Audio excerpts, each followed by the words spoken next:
გამარჯობათ. ლექციათა კურსში მიტოქონდრიების სინაფსურ პლასტიკურობასა და ნეიროპათოლოგიების პროცესებში დღეს კვლავ შევეხებით მიტოქონდრიების სტრუქტურასთან დაკავშირებულ თავისებურებებს. კერძოდ დღეს ვისაუბრებთ სუნთქვით ჯაჭვზე, სუნთქვითი ჯაჭვის ცალკეულ კომპლექსებზე, ამ კომპონენტების სტრუქტურასა და მათ ფუნქციურ დატვირთვაზე უჯრედში.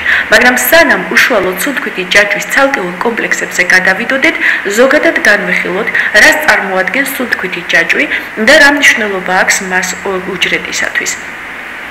სუნთქვითი ჯაჭვი მიტოქონდრიების შიდა მემბრანაზეა განლაგებული, რომელსაც მეორენაირად ელექტრონების სატრანსპორტო ჯაჭვსაც უწოდებენ, რადგანაც იგი მთლიანად ელექტრონების გადამტანების საშუალებით არის წარმოდგენილი.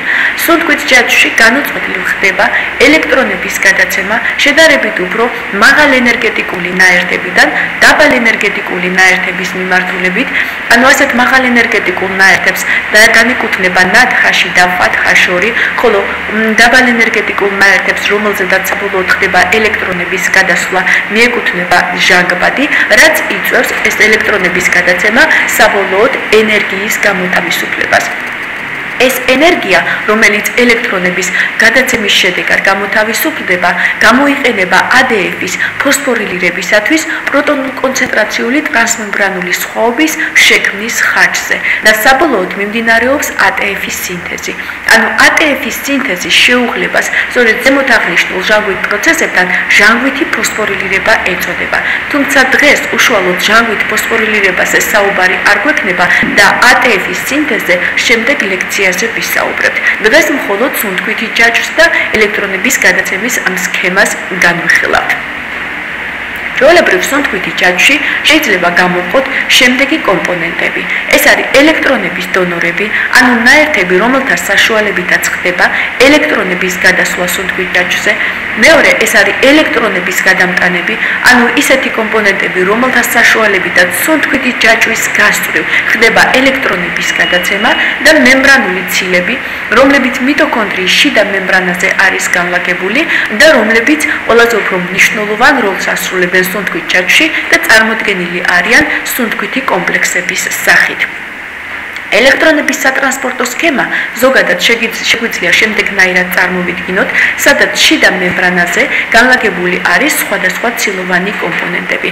აქ გვხვდება როგორც ელექტრონების დონორები, როგორიც არის მაგალითად ნათხაში, სუქცინატი, გლიცეროლ 3 ფოსფატი, ცხიმოვანი მჟავა, რომელთა საშუალებითაც სწორედ ხდება ელექტრონების გადაცემა სუნთქვით ჯაჭვზე.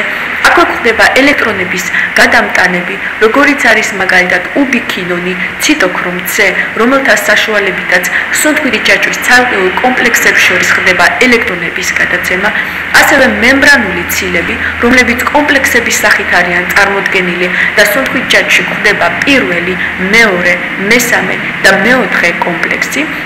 და ელექტრონების სპონტანური გადაცემა თითეული ამ კომპლექსის გავლით შეწყვილებულია საბოლოოდ დაახლოებით 10 პროტონის გადატუმბასთან მატრიქსიდან მემბრანათა შორის სივრცეში, რასაც ძალიან დიდი მნიშვნელობა აქვს იმისათვის, რომ მოხდეს პროტონული კონცენტრაციული გრადიენტის წარმოქმნა, რაც თავისთავად ATF-ის სინთეზისთვის წინა პირობას წარმოადგენს. მიტოქონდრიების სუნთქვითი ჯაჭვში ელექტრონების გადამტანები მნიშვნელოვან ფუნქციას ასრულებენ ელექტრონების გადამტანები, რომელთაგანაც ძირითადი პროსტატიული ჯგუფის მქონე ინტეგრალური ცილებია. თუ მაგალითად წარმოვიდგენთ, რომ ეს არის ცილოვანი მოლეკულა, ეს ყვითელი სახით გამოხატული, შეგვიძლია წარმოვიდგინოთ, რომ ეს არის ამ მიტოქონდრიის მემბრანაში ინტეგრალურად განლაგებული ცილოვანი კომპლექსის პროსტატიული ჯგუფი. პროსტატიული ჯგუფი ეს არის კოფაქტორი, რომელიც მჭიდროდ არის დაკავშირებული ცილასთან და მის ბიოლოგიურ აქტივობას ცვლის, თუმცა თავის მხრივ პროსტატიული ჯგუფი არ წარმოადგენს ცილოვან ნაერთს.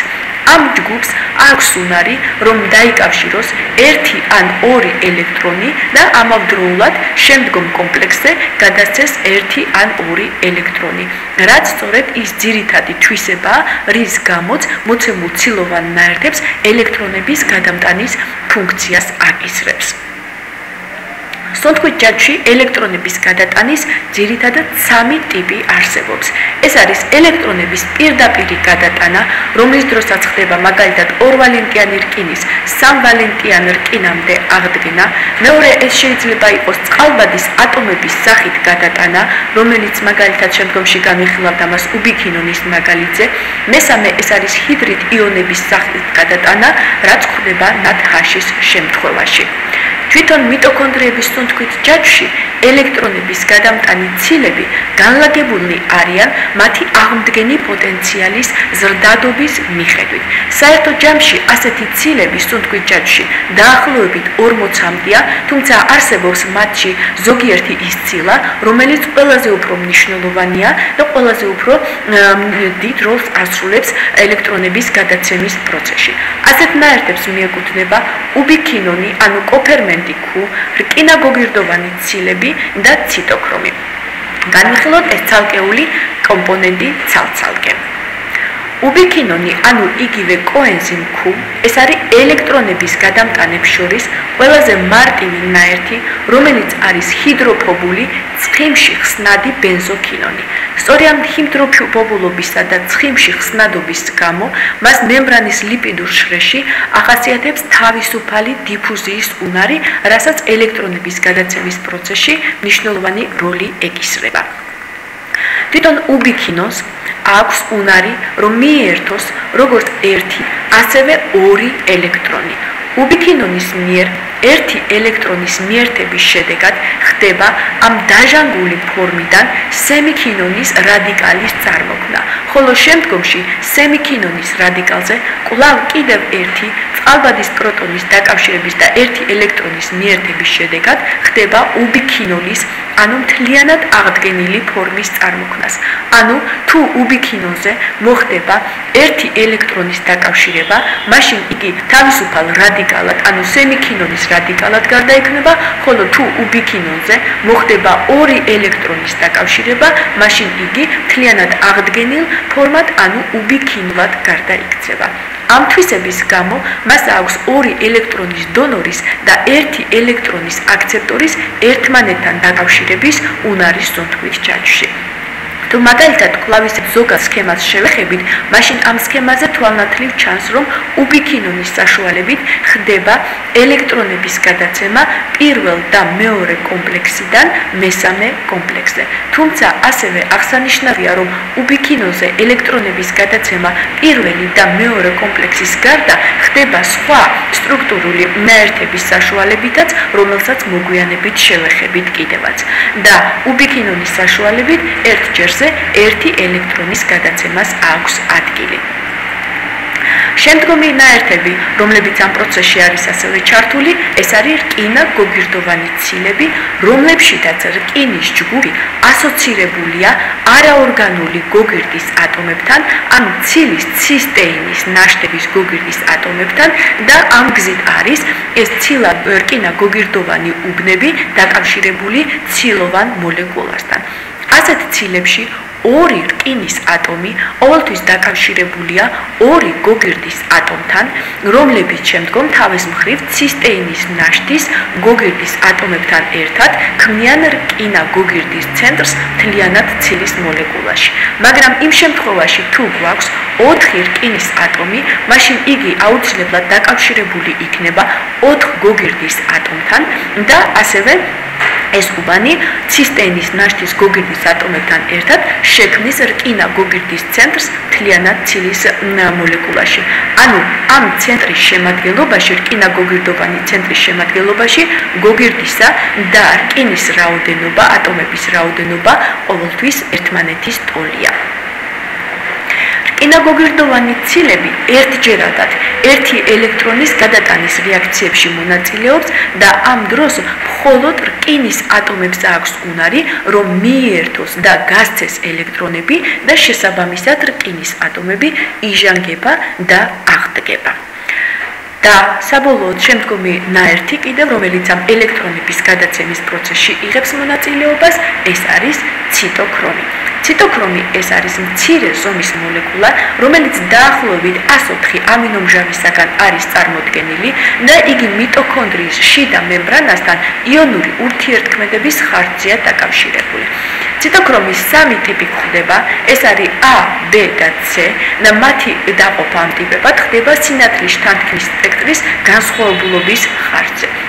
მაგალითად, ხილული სინათლის ფარგლებში შთანთქმის ყველაზე გრძელი ტალღა ახასიათებს ციტოქრომ A-ს, ეს არის დაახლოებით 600 ნანომეტრი, ციტოქრომ B-ისთვის ეს არის 560 ნანომეტრი, ხოლო ციტოქრომ C-ისთვის ეს არის 550 ნანომეტრი.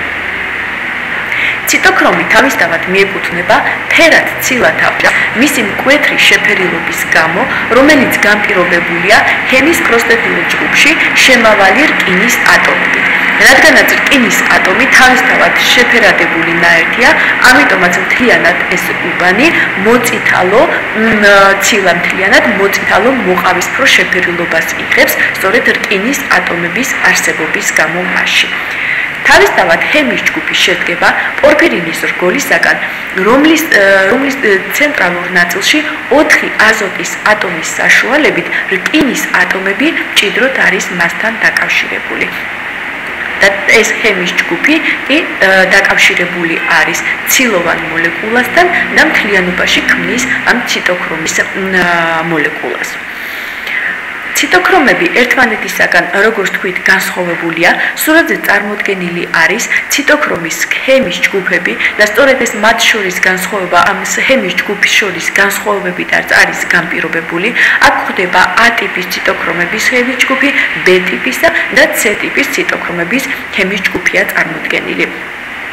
და შესაბამისად, ჰემის დაკავშირებაც თვითონ ციტოქრომის მოლეკულაში ცილოვან კომპონენტთან განსხვავებულია. მაგალითად, A და B ტიპის ციტოქრომებში ჰემის ჯგუფი ცილებთან დაკავშირებული არის მჭიდროდ, მაგრამ ეს კავშირი არ არის კოვალენტური.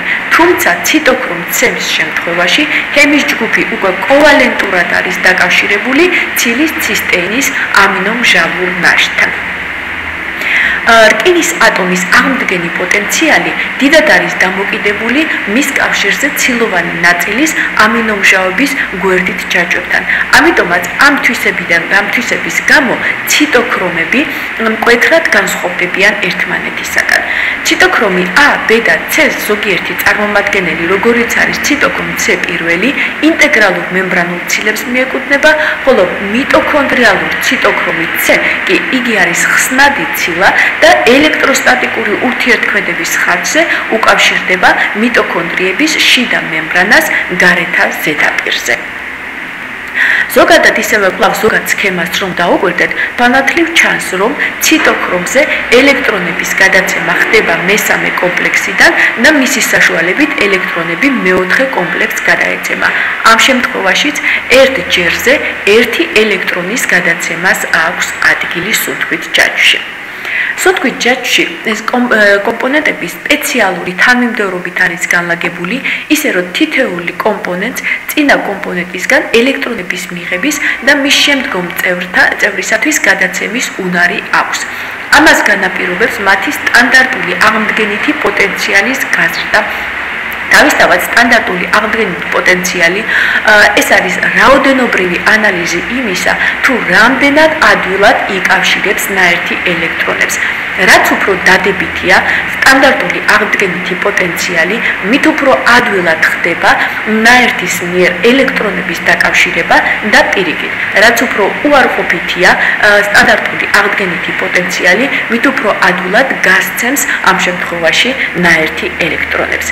მაგალითად, თუ სურათზე წარმოვიდგენ, რომ ეს არის ნაერთები, რომლებიც სუნთქვითი აღდგენის სუნთქვითი ჯაჭვის სტანდარტული აღდგენითი პოტენციალის მიხედვით არიან განლაგებული, მაშინ უბრალოდ ამ სტანდარტული აღდგენითი პოტენციალის ზრდადობის მიხედვით არიან განლაგებული, მაშინ ამ სურათზე თვალნათლივ ჩანს, რომ უბიქინონი მოთავსებული არის უფრო წინ, ვიდრე ციტოქრომ C, რადგანაც უბიქინონისთვის სტანდარტული აღდგენითი პოტენციალი დაახლოებით 0.045-ია, ციტოქრომ C-თვის კი ეს 0.254-ია ეს მაჩვენებელი, რაც თავისთავად მოწმობს, რომ იგი დაახლოებით 5 ჯერ უფრო მეტია უბიქინონის სტანდარტულ აღდგენით პოტენციალისთან შედარებით და სწორედ ამიტომაც ამ თვისების გამო უბიქინონიდან ციტოქრომ C-ს მიმართულებით უფრო ადვილად და სპონტანურად ხდება ელექტრონების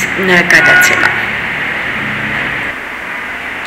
ანუ სუნთქვით ჯაჭვზე ელექტრონების გადამცემები განლაგებული არიან მათი სტანდარტული აღდგენითი პოტენციალის მიხედვით და სპონტანურად ხდება ელექტრონის გადაცემა სუნთქვითი ჯაჭვის ცალკეულ კომპლექსებს შორის და სწორედ ამ სუნთქვითი ჯაჭვის ცალკეულ კომპლექსებზე ლექციის შემდეგ ნაწილში ვისაუბრებთ.